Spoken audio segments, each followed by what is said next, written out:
ಆಚಿ ಮಸಾಲ. ಎಂತ ಅಡಿಗೆಯ ರುಚಿಯಾಗೋ ರಹಸ್ಯವು 20 ರೂಪಾಯಿ. ಬೆಂಗಳೂರಿನಲ್ಲಿ ಅಕ್ರಮ ವಲಸಿಗರ ವಿರುದ್ಧ ಬಿಗ್ ಆಪರೇಷನ್ ಶುರುವಾಗಿದೆ. ಬೆಳ್ಳಂಬೆಳಗ್ಗೆ ಅಕ್ರಮ ಬಾಂಗ್ಲಾ ವಲಸಿಗರಿದ್ದ ಕಡೆ ದಾಳಿಯನ್ನ ಮಾಡ್ತಾ ಇರೋದು.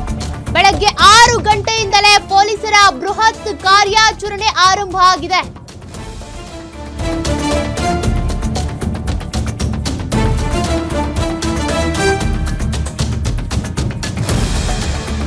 ವೈಟ್ಫೀಲ್ಡ್, ಕಾಡುಗೋಡಿ, ಮಾರತ್ಹಳ್ಳಿ ಸೇರಿದಂತೆ ಮಹದೇವಪುರ ಬಳಿ ದಾಳಿ ಮಾಡ್ತಿರುವಂತಹ ಅಧಿಕಾರಿಗಳು ವಲಸಿಗರು ಹೆಚ್ಚಿರುವ ಬೆಳ್ಳಂದೂರು ಮತ್ತು ಮಹದೇವಪುರ ವ್ಯಾಪ್ತಿಯಲ್ಲಿ ರೇಡ್ ನಡೀತಾ ಇದೆ. ಸದ್ಯ ಶಂಕಿತರು ವಾಸವಿದ್ದ ತಾತ್ಕಾಲಿಕ ಶೆಡ್ ಮತ್ತು ಲೇಬರ್ ಕಾಲೋನಿಗಳ ಮೇಲೂ ಕೂಡ ನಿಗಾ ಇಟ್ಟಿದ್ದಾರೆ. ವೈಟ್ಫೀಲ್ಡ್ ಎಸಿಪಿ ರೀನಾ ಸುವರ್ಣ ನೇತೃತ್ವದಲ್ಲಿ ನಡೀತಾ ಇರುವಂತಹ ದಾಳಿ ಪರಿಶೀಲನೆ ಆಪರೇಷನ್ ಮುಕ್ತ ಹೆಸರಿನಲ್ಲಿ ಪೊಲೀಸರು ಕಾರ್ಯಾಚರಣೆಯನ್ನ ಶುರು ಮಾಡಿದ್ದಾರೆ. ಸುಮಾರು 500 ಪೊಲೀಸ್ ಸಿಬ್ಬಂದಿಯಿಂದ ನಡೀತಾ ಇರುವಂತಹ ಪರಿಶೀಲನಾ ಕಾರ್ಯ. ಬೇರೆ ಬೇರೆ ದೇಶಗಳಿಂದಾನೂ ಕೂಡ ಬೆಂಗಳೂರಿಗೆ ಬಂದಿರುವಂತಹ ಜನ, ಬರೀ ಬಾಂಗ್ಲಾದೇಶ ಅಷ್ಟೇ ಅಲ್ಲ, ಪ್ರತಿಯೊಬ್ಬರ ದಾಖಲಾತಿಗಳನ್ನ ಪರಿಶೀಲನೆ ಮಾಡಲಾಗ್ತಾ ಇದೆ. ಅಕ್ರಮವಾಗಿ ಬಂದು ನೆಲೆಸಿದ್ರೆ ಅಂತವರ ವಿರುದ್ಧ ಕ್ರಮ ತೆಗೆದುಕೊಳ್ತೀವಿ. FRROಗೆ ಪತ್ರ ಬರೆದು ಮುಂದಿನ ಕಾನೂನು ಕ್ರಮ ತೆಗೆದುಕೊಳ್ಳಲಾಗುತ್ತೆ ಅಂತ ಹೇಳಿದ್ದಾರೆ. ಇಲ್ಲಿ ಜಾಗದ ಮಾಲೀಕರ ವಿರುದ್ಧ ಕೂಡ ಕ್ರಮ ಆಗುತ್ತೆ. ವೈಟ್ಫೀಲ್ಡ್ ವಿಭಾಗದ ಡಿಸಿಸಿ ಸೈದುಲ್ಲಾ ಅಡಾವತ್ ಅವರು ಹೇಳಿಕೆಯನ್ನ ಕೊಟ್ಟಿರೋದು. ನಮ್ಮ ವೈಟ್ಫೀಲ್ಡ್ ಡಿವಿಷನಲ್ಲಿ ಈಗಾಗಲೇ ಸುಮಾರು more than around 500 staff officers ಎಲ್ಲ ಇನ್ವಾಲ್ವ್ ಆಗಿದ್ದೀವಿ. ಇದು ಆ್ಯಕ್ಚುಲಿ ಕಂಟಿನ್ಯೂ ಆಗಿ ರೆಗ್ಯುಲರ್ ಆಗಿ ನಡ್ತಕ್ಕಂಥ ಎಕ್ಸಸೈಸು. ಸುಮಾರು ಜನ ನಾವು ಈಗಾಗಲೇ ರಿಪೋರ್ಟು ಮಾಡಿದ್ದೀವಿ. ಬೇರೆ ಬೇರೆ ಕಂಟ್ರಿಗಳು ಇಲ್ಲಿಗಲ್ ಇಮಿಗ್ರೆಂಟ್ಸ್ ಯಾರ್ಯಾರಿದ್ದಾರೆ ಕಂಟ್ರೀಸಿಂದ ಬಂದಿದ್ದವರು.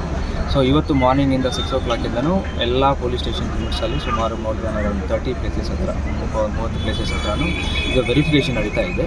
ಸೊ ಅದರಲ್ಲಿ ಸುಮಾರು ಯಾರು ಡೌಟ್ಫುಲ್ ಇದ್ದರೆ ಅವ್ರದ್ದೆಲ್ಲ ಡಾಕ್ಯುಮೆಂಟ್ಸ್ ವೆರಿಫೈ ಮಾಡ್ತೀವಿ ಮತ್ತು ಅವ್ರದ್ದು ಏನೇನಿದೆ ಅಂತ ಚೆಕ್ ಮಾಡ್ತೀವಿ.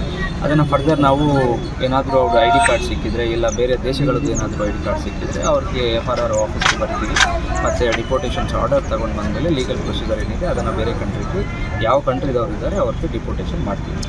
ಸೊ ಇನ್ಸ್ಪೆಕ್ಟರ್ಸು, ACPಸು ಮತ್ತು ಬೇರೆ ಡಿವಿಷನಿಂದ ಕೆಲವು ಇನ್ಸ್ಪೆಕ್ಟರ್ಸ್ಗಳು ನಮಗೆ ಕೊಟ್ಟಿದ್ದಾರೆ. ಸೊ ಎಕ್ಸೈಸ್ ನಡೀತಾ ಇದೆ. ಸರ್, ಇಲ್ಲಿ ಬರೀ ಬಾಂಗ್ಲಾದೇಶಿಸ್ ಅಥವಾ ದೇಶದ ಯಾರ್ಯಾರು ಇದ್ದಾರೆ ವಾಸ ಮಾಡೋರು, ಯಾರು ಓನರ್ಸ್, ಯಾರು ಈ ಶೆಡ್ದು ಲ್ಯಾಂಡ್ ಓನರ್? ಅದು ನೋಡ್ತೀವಿ. ಅಂದರೆ ಈಗ ಸುಮಾರು ಜನ ನಿಮಗೆಲ್ಲ ಗೊತ್ತಿರೋಂತೆ ಈಗ ಈ ಶೆಡ್ಸ್ಗಳಲ್ಲಿ ಸುಮಾರು ಇಲ್ಲಿ ಲೋಕಲ್ ಅವರೇ ಶೆಡ್ ಮಾಡಿ ಕೊಡ್ತಾರೆ, ಅವರೆಲ್ಲ ರೆಂಟಲ್ ಪರ್ಪಸ್ ಕೊಡ್ಕೊಳ್ತಾರೆ. ಈಗ ಸುಮಾರು ಜನ ಯಾರು ಇಲ್ಲಿ ಕನ್ಸ್ಟ್ರಕ್ಷನ್ ಲೇಬರ್ಸ್ ಇರ್ತಾರೆ, ನಮ್ಮ ಬೇರೆ ಬೇರೆ ರಾಜ್ಯಗಳಿಂದ ಬಂದಿದ್ದವರು ಆಗಲಿ, ಬೇರೆ ಈ ರಾಜ್ಯದಲ್ಲಿ ಇರುವಂಥ ಬೇರೆ ಜಿಲ್ಲೆಗಳಿಂದ ಬಂದಿದ್ದವರಾಗಲಿ, ಈ ಕನ್ಸ್ಟ್ರಕ್ಷನ್ ಲೇಬರ್ಸ್ ಇಂಥ ಶೆಡ್ಗಳಲ್ಲಿ ಇರುವಂಥದ್ದು ಇದೆ.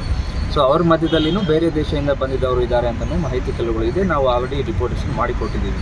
ಸೊ ಆ ರೀತಿಯಲ್ಲಿ ಈಗ ಯಾರಾದರೂ ಲ್ಯಾಂಡ್ ಓನರ್ಸು ಅಥವಾ ಯಾರಾದರೂ ಹೌಸ್ ಓನರ್ಸ್, ಪ್ರೆಮೈಸ್ ಓನರ್ಸ್ ಯಾರಾದರೂ ಬೇರೆ ರಾಷ್ಟ್ರದವ್ರಿಗೆ ಕೊಟ್ಟಿದ್ದಾರೆ ಬೇರೆ ದೇಶ ವಿತೌಟ್ ಎನಿ ವೆರಿಫಿಕೇಷನ್, ಸೊ ಅವ್ರ ಮೇಲೂ ಕೇಸಸ್ ಹಾಕ್ತಾ ಇದ್ದೀವಿ. ಈಗಾಗಲೇ ಆ್ಯಕ್ಷನ್ ಸುಮಾರು ನಮ್ಮ ವೈಟ್ಫೀಲ್ಡ್ ಮೋರ್ ದೆನ್ ರಿಜಿಸ್ಟರ್ ಮಾಡಿದ್ದೀವಿ. ಮತ್ತಷ್ಟು ಡೀಟೇಲ್ಸ್ ಕೊಡ್ತಾರೆ ನಮ್ಮ senior crime reporter Ajay Kumar. ಅಕ್ರಮ ಬಾಂಗ್ಲಾ ವಲಸಿಗರಿದ್ದ ಕಡೆ ಇವತ್ತು ದಾಳಿ ನಡೀತಾ ಇದೆ. ಹೇಗಿದೆ ಕಾರ್ಯಾಚರಣೆ? ಖಂಡಿತವಾಗಿಯೂ ಸೌಖ್ಯನು ಬೆಂಗಳೂರಿನಲ್ಲಿ ಅಕ್ರಮ ವಲಸಿಗರು ಸಾಕಷ್ಟು ಜನರಾಗಿದ್ದಾರೆ. ಅದರಲ್ಲೂ ಕೂಡ ಪ್ರಮುಖವಾಗಿ ಬಾಂಗ್ಲಾದೇಶದಿಂದ ಕೂಡ ಬಂದು ಇಲ್ಲಿ ನೆಲೆಸಿದ್ದಾರೆ ಅನ್ನೋ ಒಂದು ಆರೋಪ ಕೂಡ ಸಾಕಷ್ಟು ಇತ್ತು. ಆ ಒಂದು ನಿಟ್ಟಲ್ಲೂ ಕೂಡ ಇವತ್ತು ಕಾರ್ಯಾಚರಣೆ ಮುಂದುವರೆದಿರುವಂತದ್ದು. ಬೆಳಗ್ಗೆ 5 ಗಂಟೆಯಿಂದನೂ ಕೂಡ ವೈಟ್ಫೀಲ್ಡ್ ಆಗಿರ್ಬೋದು, ಮಾರ್ತಳ್ಳಿ, ವರ್ತೂರು ಜೊತೆ ಕಾಡುಗೋಡಿ, ಅಂದ್ರೆ ಈ ವೈಟ್ಫೀಲ್ಡ್ DCP ಮತ್ತೆ ACP ರೀನಾ ಸುವರ್ಣ ಅವರ ನೇತೃತ್ವದಲ್ಲಿ ಈ ಒಂದು ದಾಳಿಯನ್ನ ಕೂಡ ನಡೆಸಲಾಗಿದೆ. 500ಕ್ಕೂ ಹೆಚ್ಚು ಜನ ಪೊಲೀಸ್ ಸಿಬ್ಬಂದಿಗಳು ಕೂಡ ಈಗಾಗಲೇ ಈ ಒಂದು ಕಾರ್ಯಾಚರಣೆಯಲ್ಲೂ ಕೂಡ ಪಾಲ್ಗೊಂಡಿದ್ದಾರೆ ಅನ್ನೋ ಮಾಹಿತಿ ಕೂಡ ಈಗಾಗಲೇ ಗೊತ್ತಾಗ್ತಾ ಇರುವಂತದ್ದು. ಈಗಾಗಲೇ DCP ಸೈದುಲ್ಲಾ ಅಡಾವತ್ ಕೂಡ ಕೆಲವೊಂದು ಮಾಹಿತಿಯನ್ನು ಕೂಡ ಕೊಟ್ಟಿದ್ದಾರೆ. ಅಕ್ರಮವಾಗಿ ಯಾರ್ಯಾರು ಇಲ್ಲಿ ನೆಲೆಸಿದ್ರು ಎಲ್ಲರಿಗೂ ಕೂಡ ಮುಂದಿನ ದಿನಗಳಲ್ಲಿ ಸೂಕ್ತವಾಗಿ ಅವರವರ ದೇಶಕ್ಕೆ ತೆರಳೋದಕ್ಕೂ ಕೂಡ FRROಗೂ ಕೂಡ ನಾವು ಪತ್ರವನ್ನ ಬರೀತೀವಿ, ಅಲ್ಲಿಗೆ ಕೂಡ ಕಳಿಸಿ ಅಲ್ಲಿಂದ ಅವರನ್ನ ಮೂವ್ಮೆಂಟ್ ಮಾಡುವಂತ ಕೆಲಸಕ್ಕೂ ಕೂಡ ಮುಂದಾಗ್ತೀವಿ ಅನ್ನೋ ಮಾತನ್ನು ಹೇಳಿದರೆ.